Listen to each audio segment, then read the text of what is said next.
Hello friends, வணக்கம். Welcome back to my channel. இன்றைக்கி நம்ம சேனலில் பார்த்திங்கன்னா கர்ப்பிணிகளுக்கு குறிப்பாக 7ஆவது மாதத்துக்கு அப்புறமா கால் வீக்கம் ரொம்ப அதிகமாக இருக்கும். சில பேருக்கு உடம்பு ஃபுல்லாகவே வீங்கி இருக்கும்.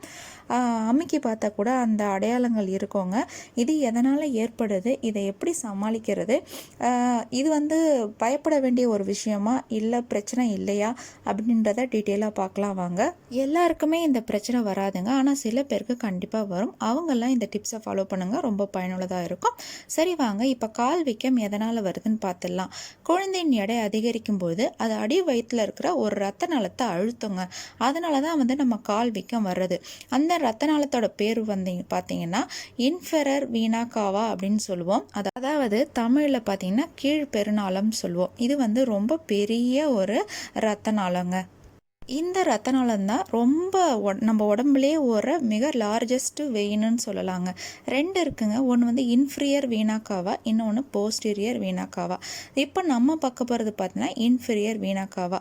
அதுனா என்ன பண்ணுன்னு பார்த்தீங்கன்னா, ஆக்சிஜன் ஏற்றப்பட்ட ரத்தத்தை, அதாவது உங்களுக்கு சிம்பிளாக சொல்லணும்னா இதயத்திலேருந்து நம்மளோட உடலோட எல்லா பாகங்களுக்கும் ரத்தம் போகுதுங்க.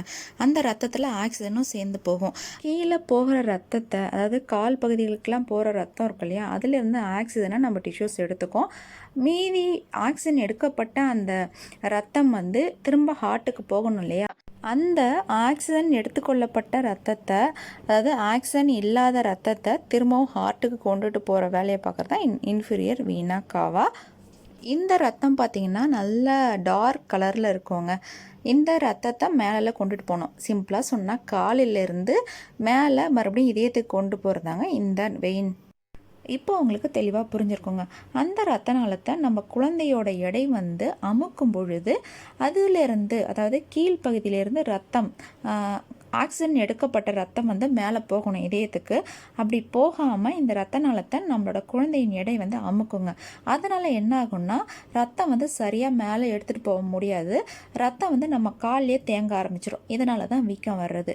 இந்த கால் வீக்கம் பார்த்திங்கன்னா கால நேரத்தில் குறைவாக இருக்கும், நேரம் செல்ல செல்ல அதிகரிக்கும். வெயில் காலங்களில் வீக்கம் அதிகரிச்சுட்டே போகுங்க. சில பேருக்கு கை கூட வீக்கம் ஏற்படலாம்.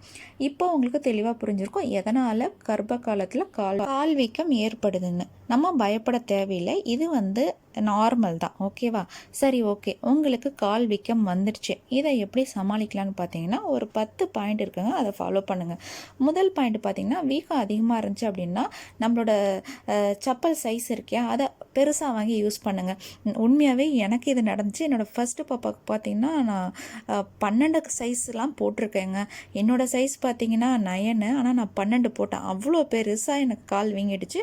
ஆனால் டெலிவரி ஆனதுக்கப்புறம் ஒரு வாரத்துலேயே எல்லாமே வடிஞ்சிருங்க. நார்மலாக ஆகிடுவீங்க, உங்கள் பழைய சைஸ்க்கு போயிடுவீங்க. அதனால் வீக்கம் போயிடும். ஓகேவா? ஃபஸ்ட்டு பெரிய சைஸ் செப்பலை வாங்கி போட்டுக்கோங்க. 2வது, முடிஞ்ச வரைக்கும் கை கால் வீக்கம் இருக்குது அப்படின்றவங்க வலது பக்கமாகவே படுங்க. இடது பக்கம் படுக்கணும்னு கம்பல்சரி கிடையாது. ஏன்னா வலது பக்கம் படுத்திங்கன்னா அந்த ரத்த நாளத்துக்கு அழுத்தம் குறைவாக இருக்கும்.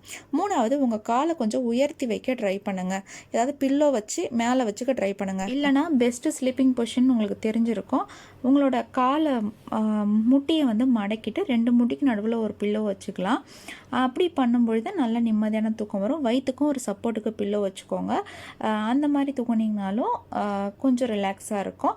அதுக்கப்புறமா 4வது, நிறையா தண்ணி குடிக்கணுங்க. குறைஞ்சது 2லேருந்து 3 லிட்டர் நீங்கள் தண்ணி கண்டிப்பாக குடிக்கணும். தண்ணி நல்லா வெளியில் போக போக நல்லா ரிலாக்ஸாக இருக்கும். 5வது, உப்பு நம்ம உணவில் சேர்ப்போம் இல்லையா, அதை ரொம்ப குறைச்சிக்கோங்க. ஒரு அரை உப்பாக சாப்பிடுங்க. 6வது, வாக்கிங் ரொம்பவே முக்கியங்க. ஸோ இந்த சமயத்தில் துவண்டு படுக்காமல் கொஞ்சம் நடந்துக்கிட்டே இருந்தீங்க அப்படின்னா கால் வீக்கம் குறையுமா. 7வது பாயிண்ட் பார்த்தீங்கன்னா, காலை கீழே இருந்து மேலே நீங்கள் நீவி விடும்பொழுது ரத்தம் நல்லா ஓட்டம் இருக்கும். ஸோ கீழேருந்து மேலே நீவி விடுங்க. 8வது பார்த்தீங்கன்னா, இது எங்கள் அம்மா எனக்கு செஞ்சு கொடுத்தது தான். பார்லி கஞ்சி, வெந்தய கஞ்சிலாம் கால் வீக்கத்துக்குன்னே ஸ்பெஷலாக பண்ணுறதுங்க. அதை நம்ம செஞ்சு குடிக்கும் பொழுது இந்த கால் வீக்கம் சரியாயிடுங்க. இந்த கஷாயம் உங்களுக்கு செஞ்சு வேணும்னு நினச்சிங்கன்னா எனக்கு கமெண்ட் பண்ணுங்கள். கண்டிப்பாக நான் செஞ்சு வீடியோ போடுறேன். 9வது பார்த்தீங்கன்னா, இந்த வீக்கத்தில் முட்டைக்கோசு இருக்கு இல்லையா, பச்சை முட்டைக்கோசு, அதோட இலைகளை வச்சு கட்டிட்டு நம்ம தூங்கினாலும் நல்லா வீக்கம் குறையுங்க. 10வது பார்த்தீங்கன்னா, ஹோமியோபதியில் இதுக்குன்னு மருந்தெல்லாம் இருக்குது, சிகிச்சை பெறலாம். பொதுவாக இதுக்கு சிகிச்சைலாம் தேவையில்லை. ஓகேங்க.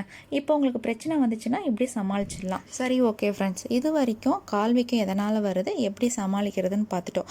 இப்போ வந்து எப்போ வந்து நம்ம பயப்படணும், கால் வீக்கம் இருந்தால் ஒன்றும் பிரச்சனை இல்லையான்னு நிறைய பேருக்கு டவுட் வரலாம். ஒன்றும் பிரச்சனை இல்லைங்க, இது நார்மல் தான், கர்ப்பிணி பெண்களுக்கு வர்றது தான். ஸோ எப்போ நம்ம ரொம்ப பயப்படணும்னு பார்த்தீங்கன்னா, திடீர்னு உங்கள் கை கால் முகம்லாம் வீங்கிடுச்சு, மற்ற பாகங்களில் வந்து வீக்கம் அதிகமாக இருக்குது அப்படின்னா நீங்கள் உடனே வந்து டாக்டரை பார்க்கணுங்க. ஏன்னா அது வந்து ஒரு வேளை நஞ்சுக்கொடி வந்து சரியாக வேலை செய்யாமல் இருந்தாலும் பிரச்சனைகள் வரலாம்.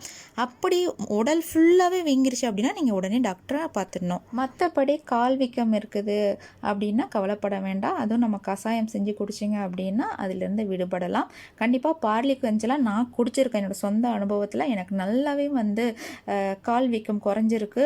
நல்லா யூரின்லாம் வந்து நம்மளுக்கு பாஸ் ஆகும். இந்த சமயத்தில் வீங்கிடுச்சு அப்படின்னா யூரின் பாஸ் ஆகும், ரொம்ப கஷ்டமாக இருக்கும். அதெல்லாமே நல்லா அந்த பார்லி கஞ்சியும் வெந்தய கஞ்சியும் குறைக்குங்க, ரொம்ப நார்மலாக ஆகிடும். இதுவே எனக்கு செகண்ட் டெலிவரிக்கு அந்த மாதிரி சிம்டம்ஸே இல்லை. நான் ரொம்ப கேஷுவலாக இருந்தேன். ஸோ ஒரு குழந்தையும் ஒரு விதம்.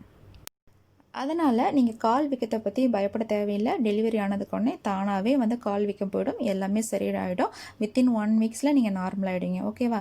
ஸோ இந்த வீடியோவில் நீங்கள் என்னென்ன பார்த்துட்டிங்கன்னு பார்த்தீங்கன்னா, கால் வீக்கம்னா என்ன, எதனால் வருது, அதை எப்படி வந்து நம்ம சரி பண்ணலாம் அப்படின்னு பார்த்தோங்க. வேறு ஏதாவது உங்களுக்கு சந்தேகம் இருந்துச்சா கண்டிப்பாக நீங்கள் கமெண்ட் பண்ணுங்கள். இந்த மாதிரி யூஸ்ஃபுல்லான வீடியோஸ் வேணும் அப்படின்னா நம்ம சேனலை சப்ஸ்கிரைப் பண்ணி வச்சுக்கோங்க. வேறு ஒரு வீடியோவில் நான் மீண்டும் உங்களை சந்திக்கிறேன். பாய். தேங்க்யூ.